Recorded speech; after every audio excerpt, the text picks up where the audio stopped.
Installation of the WAAY Smart Door System. Install a single outlet box 24 to 36 inches from the floor. Install and attach the C-channel with the motor end at the door opening side. Maintain a 1/4 inch gap between the end of the C-channel and the wood stud on the motor side.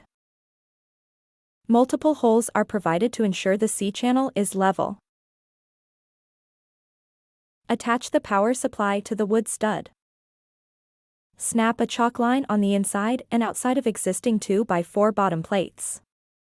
Assemble the motor studs and brackets prior to mounting to C-channel.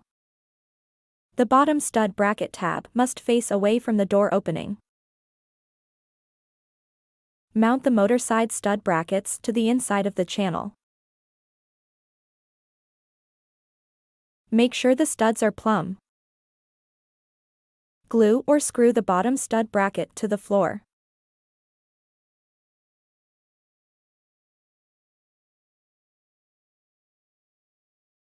Repeat the previous step, this time with the wood trim studs.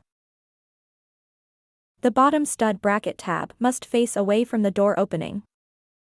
Mount the pocket side stud brackets to the inside of the channel.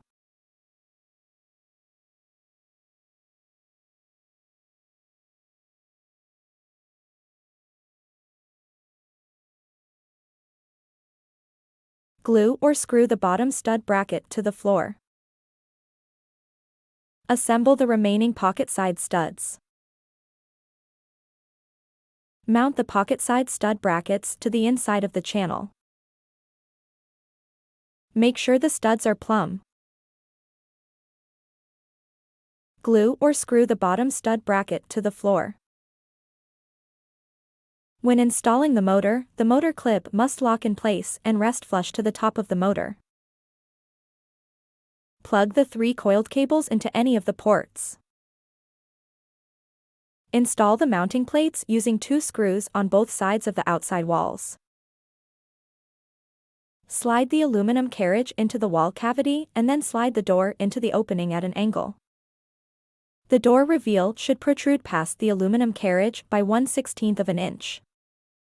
Make sure all of the screws are tight. Run any coiled cable through the center opening of the mounting plate and connect the panel. Connect the PET sensor to the jam sensor using the coiled cable in either port. Connect the remaining coiled cable into the jam sensor and then press the jam into the cavity. When installing the valance, make sure the valance bracket is not caught on the pulley system. Once calibrated, your door is ready to operate.